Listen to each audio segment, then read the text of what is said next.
안녕하세요. 오늘은 설교를 시작하기 전에 먼저 고 최인상 집사님을 천국으로 먼저 떠나보내신 우리 유가족들에게 하나님께서 평안과 위로 주시기를 기도합니다. 오늘은 나를 따라오라라는 제목으로 하나님의 말씀을 전하겠습니다.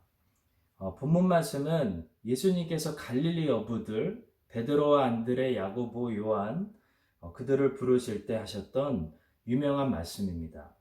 나를 따라오라. 내가 너희로 사람을 낚는 어부가 되게 하리라. 예수님의 삶을 따라가면 반드시 거기에는 변화가 일어납니다. 베드로, 안드레, 야고보, 요한은 예수님을 따라갔기 때문에 삶이 변했습니다.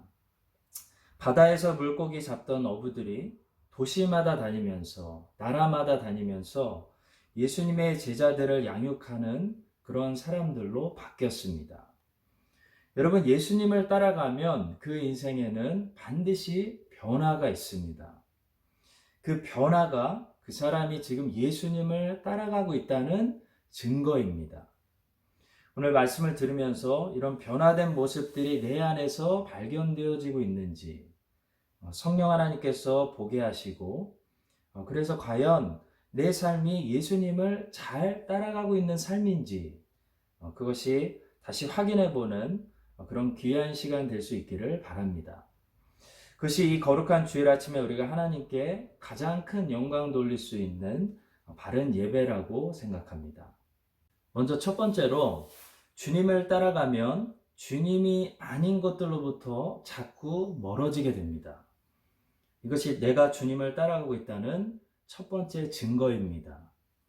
여러분, 예수님을 믿고 난 뒤에 예수님을 믿기 전에 내가 따랐던 것과 지금 얼마나 멀리 떨어져 있는지 우리가 점검해 봐야 됩니다.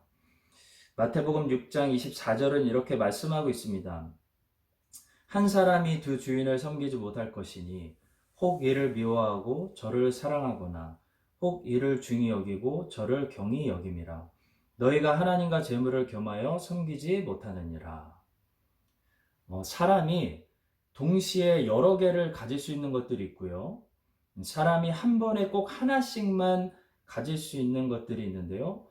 그것 중에 하나가 바로 방향성입니다. 여러분, 방향이라는 것은 한 번에 하나씩만 선택할 수 있습니다. 내가 동쪽을 선택하면 그만큼 서쪽을 선택하지 않는다는 것을 꼭 말합니다. 동쪽을 선택하면서 동시에 서쪽을 선택하는 것은 불가능합니다. 왜냐하면 이것은 방향의 문제이기 때문입니다. 자, 마찬가지로 여러분, 주님은 우리의 방향이 되시기 때문에 주님을 우리가 따라가면 우리가 다른 것을 동시에 우리의 방향으로 삼을 수 없다는 것을 말합니다. 어떤 사람들에게 재물은 그 사람들에게 방향이 되기 때문에 단지 재물을 모으는 것으로 끝나는 것이 아니라 재물을 추구하는 삶을 살아가게 됩니다. 재물을 따라간다는 것입니다. 여러분, 재물을 따라가면 주님을 따라갈 수 없습니다. 우리는 재물을 소유하더라도 청지기로서 하나님의 영광을 위해 쓰기 위해서 잠시 재물을 맡은 사람들이지, 재물을 우리의 방향으로 삼고 재물을 따라가는 사람이 되면 안 되는 것입니다. 부자 청년이 그랬죠.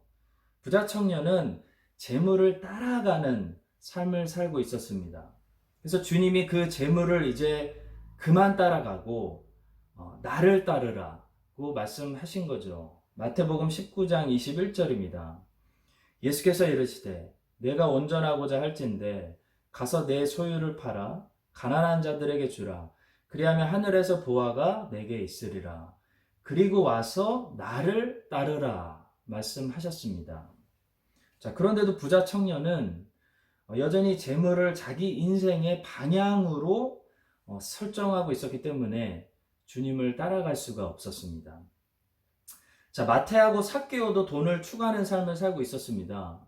그런데 그들의 삶에 새로운 방향이 되시는 예수님이 나타나셨고 그들은 예수님을 만나는 순간 삶의 방향을 틀었습니다. 그들은 더 이상 돈을 추구하고 재물을 따라가는 삶을 살지 않기로 결단한 것입니다. 이것이 회개입니다. 자, 성도 여러분, 주님은 우리의 방향이 되시기 때문에 우리가 주님을 향해 걸어갈수록 어떤 현상이 우리의 인생에 일어날 수밖에 없냐면 우리는 주님이 아닌 것들과 점점 더 멀어질 수밖에 없습니다. 그것이 주님을 따라가는 사람들에게서 발견되어지는 참 신자의 모습입니다. 여러분과 제가 우리 구세주 되시는 예수님을 우리가 추구하고 따라가야 되는 유일한 방향으로 잘 설정해서 시간이 갈수록 우리가 주님을 향해 열정을 낼수록 주님을 향해 더 많이 따라갈수록 주님이 아닌 것들과 점점 더 멀어지고 작별하게 되는 이런 변화의 모습들이 여러분과 저의 삶에 풍성하게 넘쳐나게 되기를 오직 진리요 생명 되시는 우리 예수님의 이름으로 기도합니다. 자, 두 번째로 예수님을 따라간다는 것은요, 예수님을 따라한다는 것이 아니라 예수님과 함께 동행한다는 것을 말합니다. 자, 예수님께서는 제자들에게 나를 따라오라고 하셨지, 나를 따라하라고 말씀하시지 않았습니다. 여러분, 따라하는 것은 뭐죠? 모방입니다. 근데 따라오라는 것은 초대입니다. 교제하자는 겁니다. 사귀자는 겁니다. 함께 하자는 것이고 동행하자는 겁니다. 여러분, 기독교가 말하는 신앙생활이라는 것은 절대로 모방이 아닙니다.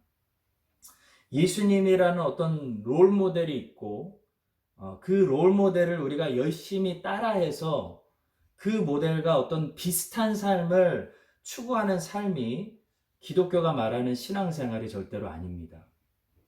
신앙생활이란 것은요, 지금도 살아있는 주님과 실제적인 관계를 맺으면서 그분과 함께 삶을 사는 것을 말합니다. 그런데 어떤 사람들은 예수님을 무슨 위인들 중에 한 명 정도로 생각하는 사람들이 있습니다. 그래서 예수님을 세종대왕이나 이순신 장군 같은 분들로 생각하고 예수님의 삶을 롤모델로 삼고 그 삶을 따라하려는, 모방하려는 그런 사람들이 많이 있습니다. 여러분, 세종대왕이나 이순신 장군이나 아브라함 링컨 대통령 같은 사람들은 지금 죽었기 때문에, 지금 이 땅에 살고 있지 않기 때문에, 우리와 함께하지 않기 때문에 우리는 그들의 삶을 따라할 수는 있어도 따라갈 수는 없습니다. 그들의 삶은 모방의 대상이지 교제와 친교의 대상이 될 수 없다는 것입니다. 자, 여러분, 제가 어떻게 이미 죽은 아브라함 링컨하고 교제할 수 있겠습니까? 무슨 교제가 있겠습니까? 교제 없습니다. 자, 그러나 주님은 다릅니다. 성도 여러분, 주님은 지금도 살아계시는 분입니다. 주님은 지금도 살아계셔서 우리를 주님과의 관계로 초청하시는 그런 분이기 때문에 예수님을 우리가 믿는다는 것은요, 그분과의 실제적인 교제로 들어가고 관계를 맺고 그분과 연합하고 그분과 매일매일 동행한다는 것을 말하는 것이지 예수님의 삶을 단순히 모방한다는 것이 아닙니다. 예수님은 항상 모든 제자들에게 나를 따라오라, 나를 따라오라 라고 말씀하시지 나를 따라해라 라고 말씀하시지 않습니다. 나를 따라오라, 내가 너희를 사람을 낚는 어부가 되게 하리라 라는 말씀은 우리가 그리스도와 현재 어떤 관계를 맺느냐에 따라서 우리가 영혼을 구원하고 사람을 낚는 일을 잘할 수 있느냐, 잘하지 못하느냐가 결정된다는 것을 말합니다. 나를 따라오라, 내가 너희를 되게 하리라 라는 말씀은요, 그리스도와 교제하지 않으면, 그리스도와 연합하고 친교하지 않으면 그리스도께서 우리가 사람을 낚는 어부가 되게 하실 수 없다는 것을 말합니다. 여러분, 전도는 그래서 전적으로 하나님께서 하시는 하나님의 사역입니다. 우리의 사역이 아닙니다. 전도, 영혼 구원은 하나님만 하실 수 있는 사역입니다. 어떤 사람들은 성경을 연구해서 성경에 나와 있는 원리대로 하면 전도와 선교가 잘 될 거라고 생각하는 사람들이 있는데요. 성경에 나와 있는 사도행전에 나와 있는 제자들과 똑같은 방법으로 똑같이 전도해도요. 그리스도와 나와의 관계가 없다면, 그리스도가 우리 안에서 역사하시지 않는다면 사람을 구원하는 일은 할 수가 없다는 겁니다. 꿈 깨라는 겁니다. 전도는 지금도 살아계시는 실제적인 하나님이 하시지 않으면 안 된다는 겁니다. 성도 여러분, 이 사실을 기억합시다. 우리는 사람을 구원하는 사람 낚는 어부들로 이 땅에서 부르심을 받았습니다. 그런데 이 소명을 잘 감당해서 우리가 얼마나 열매를 맺을 수 있느냐의 여부는 전적으로 여러분과 제가 지금도 살아계시는 하나님과 어떤 관계 속에 있느냐에 달려 있습니다. 여러분과 제가 그리스도 안에 잘 거한다면 우리는 많은 열매를 맺는 가지들이 될 것입니다. 그러나 주님과 끊어진다면 아무리 주님과 똑같은 모습으로 똑같이 사역을 해도 아무리 주님을 겉으로 똑같이 모방해도 성령님의 능력이 우리 안에서 역사하시지 않을 것입니다.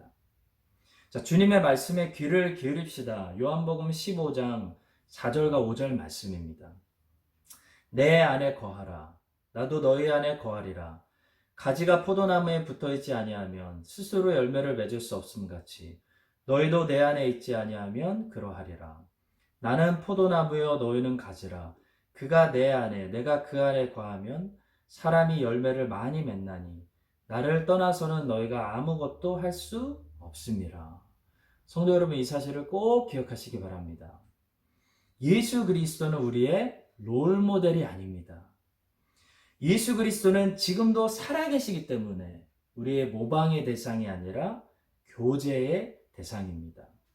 여러분과 제가 이 사실을 기억하고 예수 그리스도와 오늘도 깊은 교제의 관계를 잘 유지해서 그리스도께서 그분의 능력으로 우리의 삶을 사용하여 주셔서 우리의 삶이 많은 사람들의 영혼을 구원케 하는 그런 선한 도구로 쓰임받게 하여 주시기를 간절히 소망하고 기도합니다. 자, 세 번째로 예수님께서 제자들에게 내가 너희를 사람을 낚는 어부가 되게 하리라 라는 이 말씀하신 것에는 주님께서 앞으로 제자들을 훈련시키시겠다, 양육시키시겠다, 키우시겠다 라는 의미가 내포되어 있습니다. 어떤 코치가 선수에게 내가 너를 좋은 선수가 되게 도와주겠다 라고 말하면 그 말에는 어떤 의미가 있겠습니까? 앞으로 많은 훈련의 과정을 통해 내가 성장할 수 있도록 도와줄 것이다 라는 의미가 담겨 있는 것처럼 내가 너희를 사람을 낚는 어부가 되게 하리라 라는 말씀은 이제부터 주님께서 이 갈릴리 어부들을 사람 낚는 어부들로 만들어 가시겠다, 바꿔 가시겠다, 그런 뜻입니다. 자, 이것을 다른 말로 뭐라고 부르냐면 그리스도인들의 성화라고 부를 수 있습니다. 여러분, 성화, sanctification이라는 말은 한마디로 뭐냐면 하나님을 더 알아가고 예수님의 형상을 더 닮아가는 것, 그것이 성화입니다. 여러분, 칭의와 성화를 구별하실 필요가 있는데요. 칭의와 성화는 어떤 차이점을 가지고 있을까요? 간단히 말씀드리면 먼저 칭의라는 것은 우리에게 한순간에 오는 겁니다. 단번에 오는 겁니다. 자, 칭의는 죄인이 중생하는 순간 다시 태어나면서 한 번에 오는 것이 칭의입니다. 자, 반면에 성화라는 것은 점진적입니다. 성화는 칭의를 얻은 그 순간부터 죽을 때까지 점진적으로 이루어지는 것이 성화입니다.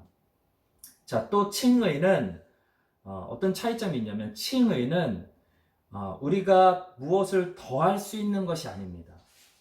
칭의는 하나님께서 우리에게 주신 것에서 우리가 무엇을 노력한다고 해서 더 우리가 의롭게 되는 것이 아니라는 것입니다. 우리는 하나님께서 의롭다라고 칭해 주신 그 의로움에서 더 의롭게 될 수가 없습니다. 자, 그러나 성화는 다릅니다. 성화는 그리스도의 말씀에 우리가 지속적으로 순종할 때 하나님을 이전보다 더 알게 되고 하나님의 형상을 우리가 이전보다 더 닮아가게 되는 것을 성화라고 부릅니다. 자, 성도 여러분, 예수님을 내가 지금 따르고 있다는 사실을 우리가 무엇으로 알 수 있을까요? 그 세 번째 증거는 내가 얼마나 성화되고 있느냐라는 것을 통해서 성화를 통해서 알 수 있습니다. 내가 이전보다 하나님을 얼마나 더 잘 알게 되었는지, 내가 이전보다 예수님의 형상을 얼마나 더 닮아가고 있는지, 이것을 볼 때, 내가 예수님을 따라가고 있구나. 그래서 예수님께서 점점 더 나를 사람 낚는 업으로 만들어 주고 계시는구나 라는 것을 알 수 있다는 것입니다. 저는 낚시를 좋아하지 않지만 아버지께서 낚시를 좋아하셔서 어렸을 때 낚시를 종종 따라다니던 그런 기억이 있습니다. 낚시도 자꾸 해본 사람이 잘하죠. 똑같이 낚싯바늘을 던져놔도 낚시를 많이 해본 사람들이 물고기를 더 잘 잡습니다. 마찬가지로 사람 낚는 어부의 인생도요, 초보자가 있고요, 아주 능숙한 사람들이 있습니다. 성화가 많이 된 사람, 곧 예수님께서 사람 낚는 업으로 잘 만들어주신 이런 사람들은 하나님의 복음전도 사역에 여러모로 잘 쓰임받는 인생이 될 수 있습니다. 자, 성도 여러분, 예수님을 따라가는 사람은 점점 더 하나님이 쓰시기가 좋은 도구가 됩니다. 왜냐하면 내가 너로 사람을 낚는 어부가 되게 하리라. 예수님이 주님을 따라오는 모든 제자들을 그렇게 만들어가고 계시기 때문입니다. 예수님을 처음 믿었던 그때보다 우리가 하나님을 지금 얼마나 더 알게 되었는지, 또 예수님을 처음 믿었던 그때보다 하나님의 형상을 우리가 더 얼마나 닮게 되었는지, 그 성화된 우리의 모습이 우리가 여전히 예수님을 따라가고 있다는 증거가 되는 것입니다. 성도 여러분, 그래서 성화는 우리에게 반드시 필요한 증거입니다. 성화는 우리가 구원받았다는 증거이고 우리가 지금도 예수님을 따라가고 있다는 증거입니다. 신앙생활에 그래서 은퇴는 없습니다. 직분의 은퇴는 있어도 성화의 은퇴는 없습니다.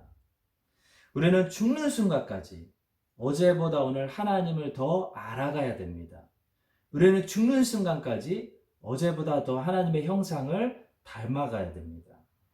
우리의 노력으로 그렇게 된다는 것이 아니라 성령 하나님이 그 일을 하실 수 있도록 그리스도의 말씀에 우리가 지속적으로 순종해야 된다는 것입니다.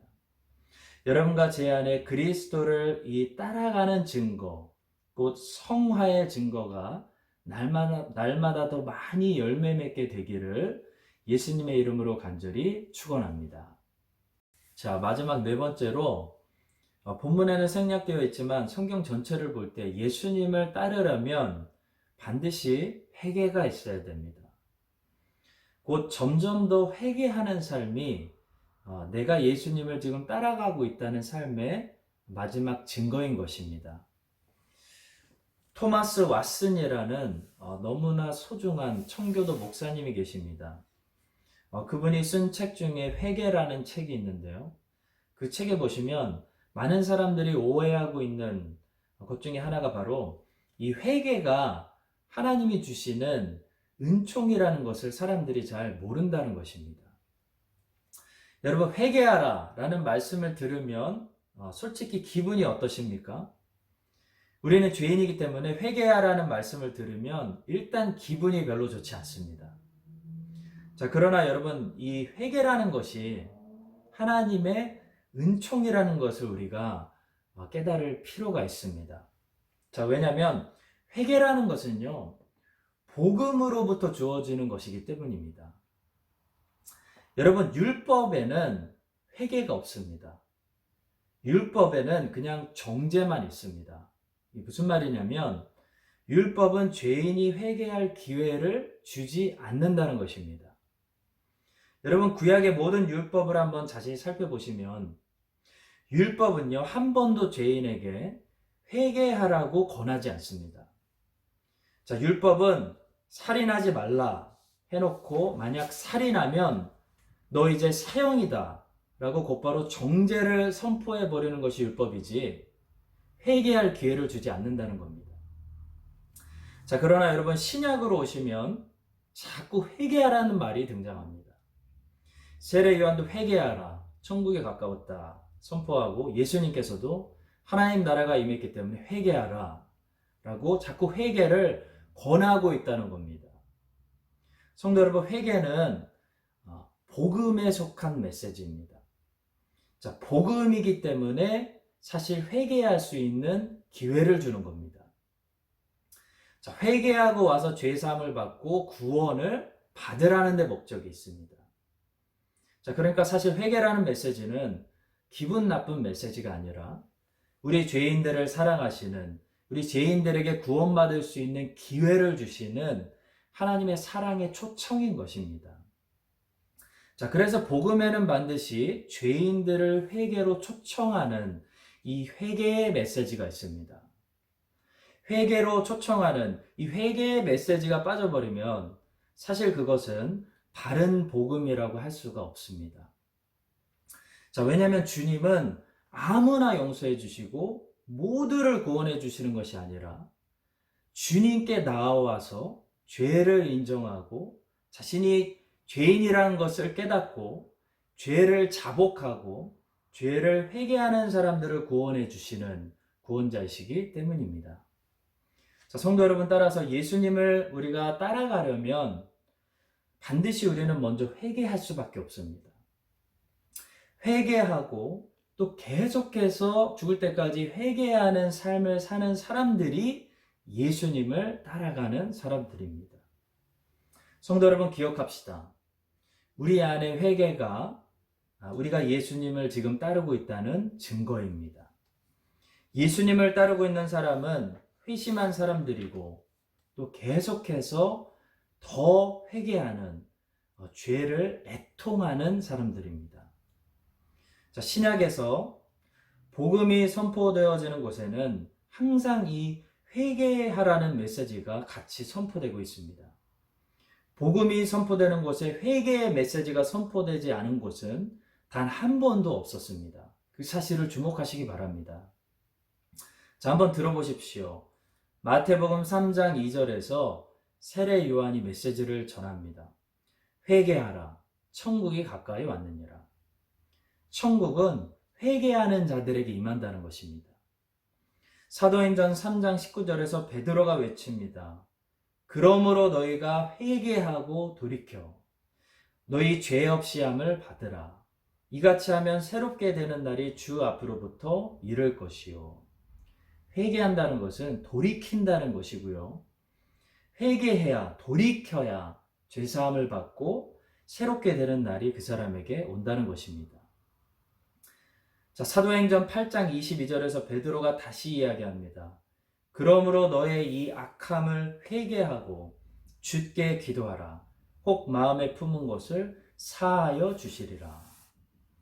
마태복음 4장 17절에 나오는 예수님의 첫 설교의 주제도 회개였습니다. 이때부터 예수께서 비로소 전파하여 이르시되 회개하라 천국에 가까웠느니라 하시더라. 마가복음 6장 12절은 예수님의 제자들이 2명씩 짝을 지어서 전도여행을 마을마다 다니면서 그 각 마을마다 그들이 무슨 메시지를 전파했는지를 이렇게 설명합니다. 제자들이 나가서 회개하라 전파하였고, 누가복음 24장 47절입니다. 또 그의 이름으로 죄사함을 받게 하는 회개가 예루살렘에서 시작하여 모든 족속에게 전파될 것이 기록되었으되. 자, 복음이 예루살렘에서 시작해서 모든 족속에게 전파될 것이다. 복음이 전파될 것이다. 말씀하지 않고요. 회개가 예루살렘에서 시작해서 이 회개가 모든 족속에게 전파될 것이다. 주님이 말씀하셨다고 누가는 기록합니다. 성도 여러분, 복음은 좋은 소식입니다.